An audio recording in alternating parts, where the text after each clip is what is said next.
Hey, welcome to another edition of Tim's Vinyl Confessions. I'm Tim Derling. I thank you for tuning in. This is a CD episode. I'm going through my CD collection this time around, my Survivor CD collection. Now, you might think Survivor, okay, Eye of the Tiger is pop culture. They had a lot of other big hit singles. How hard could it be to collect their CDs? It's actually not that easy at all. Some of them are quite hard to find. So I've got quite a mix here of remastered, foreign issues, different companies sub-releasing things, and I'll go over them with you now in the order that the albums originally came out. The first Survivor album, I've never been sure because I don't have it on vinyl, at least as of yet. I'm not sure if it came out in 1979 or 1980. This, depending on where you look, it listed as different years.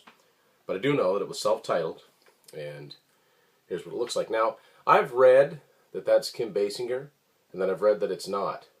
So, again, the internet fails sometimes, so maybe somebody out there knows definitively. But that's what the first album cover looked like, the old Survivor logo up there in the corner.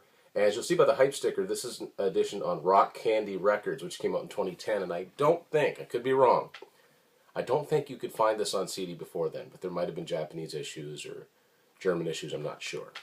So that's what the side of it looks like. Good write-up here on the album itself. That's what the back cover would have looked like. Derek Oliver, well-known British rock writer. As usual, the Rock Candy reissues are generally really well done. That's the CD itself, sort of the plain logo.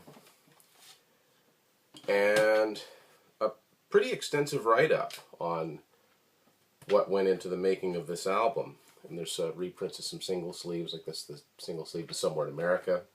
First track on here, I think it was their first single. And this album actually had some big names behind it as far as production.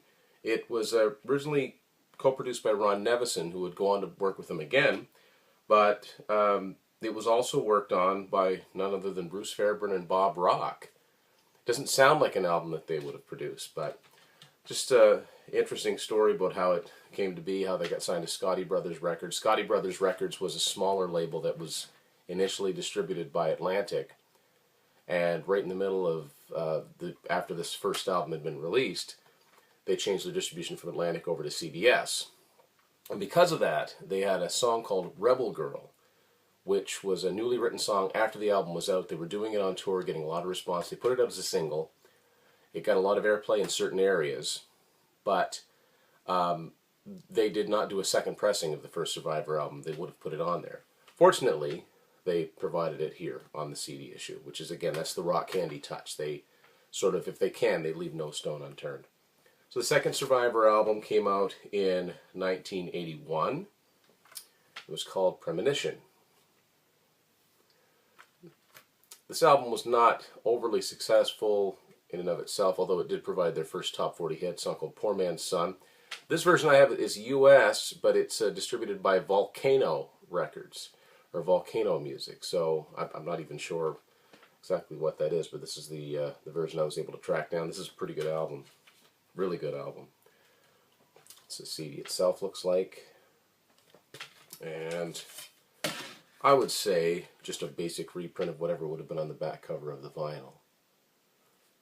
The first two Survivor albums are kind of hard to find in any form, so I don't have the vinyl to compare them to, at least as of yet. I'm sure I'll come across them someday.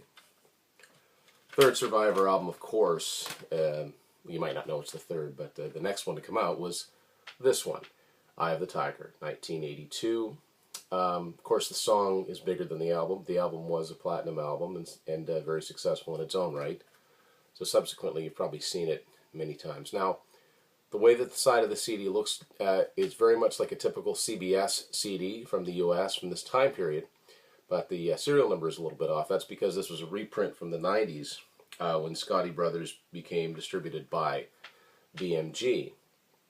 Now, in saying that, they were distributed by BMG. I think that distribution switched over to Warner, which is why I bought this new. It's got a Warner Brothers logo here. So kind of the Scotti Brothers catalog is kind of tossed around. And the CD itself, you can tell, is not a CBS CD.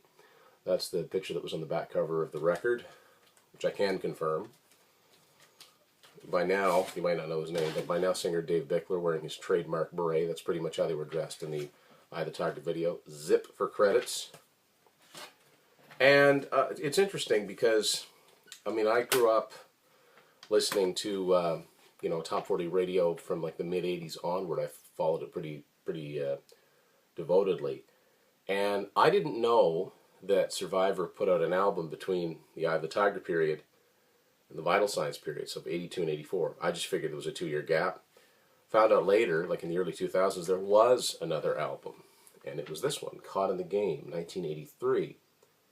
This is actually, I'm not going to say it's heavy. It's pretty guitar heavy, pretty guitar oriented. A good rock record. No big hits off this album. It came and went very quickly. And this is the last one with singer Dave Bickler, at least for the time being. This is also a Volcano version of this. The title song, Caught in the Game, great tune. It dented the top 100 but didn't get very far. There's another song here called Slander that I really like. Very minimal on the CD. I say minimal, it's not a complaint. I'm glad to have it in some form or another. Now this actually has a booklet with it. This actually has a booklet and the lyrics, which is so far the most I've seen in any of these, except for the Rock Candy reissue of the first album. And so the next one, Dave Bickler's out, Jimmy Jamison is in. Didn't really, sometimes that slows a band's career down, but it really didn't. I think would probably be the single best-selling Survivor album.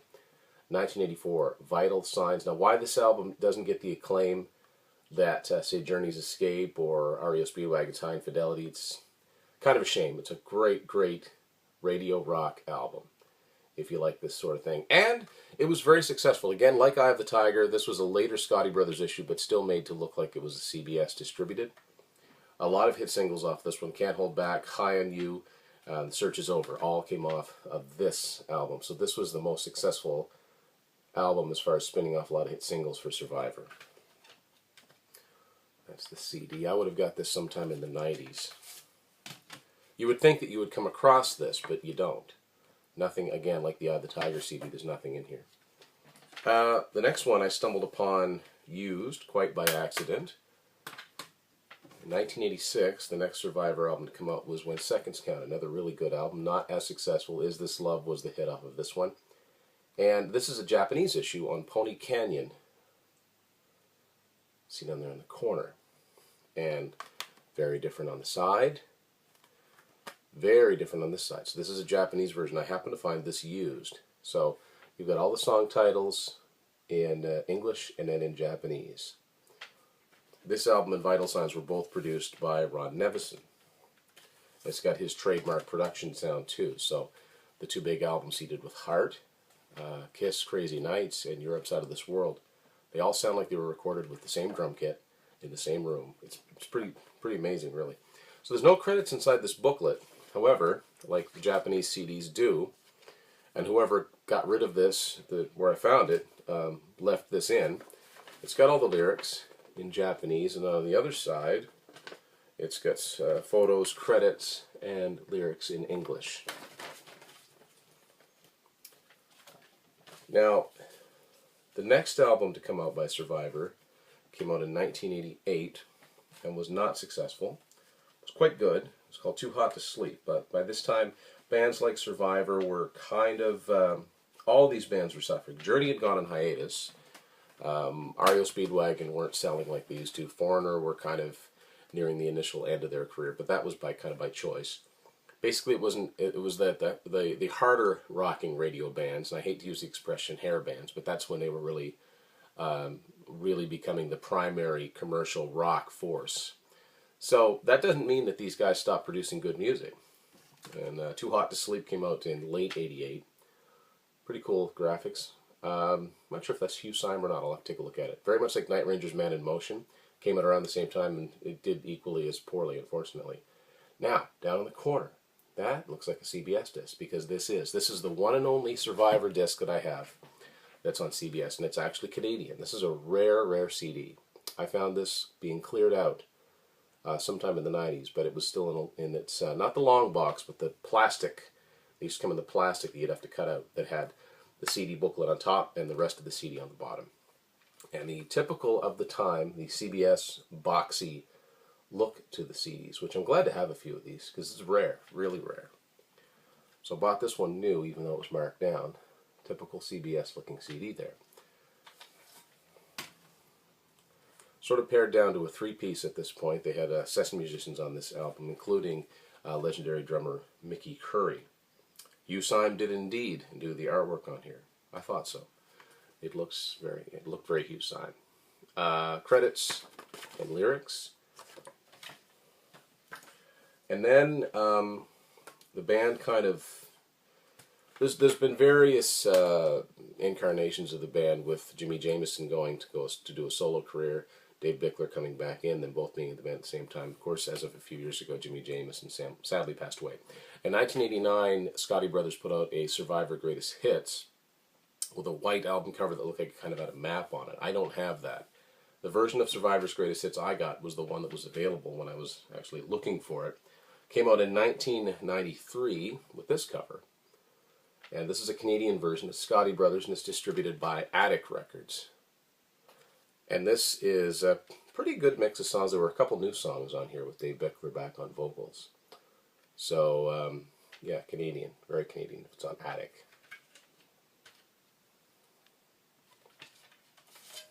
And a good write-up on the band here, kind of their history as well. And the lyrics to all the songs, which is kind of unique. It's because the songs, most of them had already been released, but they did have the lyrics to them. In 1999, year 2000, Jimmy Jamison was touring as Jimmy Jamison's Survivor, or something like that. He was claiming the name. I don't think he had the rights to it. And he put this album out, which is called Empires. Now, this is the version I was able to get, which is actually a Russian version on Frontiers Records. But I have seen this online in some territories. This was released as a Survivor album, which is why I'm featuring it here when I did. This is actually quite a good album. He's the only Survivor, member on here. But, pretty extensive lyrics and credits inside this one. There's 3 live versions on here at the end of Survivor songs. Burning Heart, Rebel Sun, and Too Hot to Sleep. And next thing I've got, at this point a ton of compilations started coming out, and I was really picky about what I wanted to get, and I ended up getting this one, which came out in 2004, Ultimate Survivor, which is really, really good. I mean, this is the one to pop in your car and just, you know a lot of the songs on here. Rebel Girl also makes an appearance on here. And if you know anything about the history of Survivor, if you know anything about Jim Peterick as a songwriter, he was very heavily involved with 38 Special. I talk about that in my 38 Special episodes as well. And the song Rockin' Into the Night, which was the first semi-hit for 38 Special, was written by Jim Peterick and Frankie Sullivan of Survivor. And their version appears on here. It's the last track, sounding very, very similar to the 38 Special version. It's almost like 38 Special just learned the Survivor version, and that was it. Good write-up on the band. Lots of pictures from throughout their career. And this was distributed by BMG Heritage, to be exact.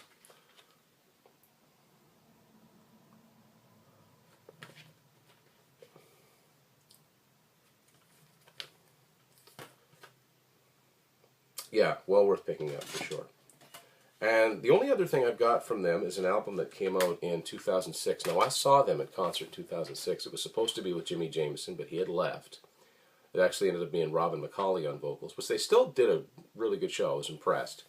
Of course, it was still Frankie Sullivan on guitars. Jim Peterick had left years ago, and drummer Mark Drubay. But before they went on this tour and Jimmy Jamison jumped off, they did record an album. This came out in 2006 called Reach, which is a pretty classic Survivor-sounding album. It's good. And this version that I've got, it's Frontiers, but it's also on Icarus Music, and it's a 2010 reissue. I'm not sure exactly why, and I think now it's one of those ones that I'm glad that I got when I did, because it's hard to find now. A lot of their albums are hard to find. It's even some of their platinum albums. You basically, unless you resort to online, you're pretty much going to be stuck with getting a compilation. So that's a look at my Survivor CD collection on Tim's Final Confessions.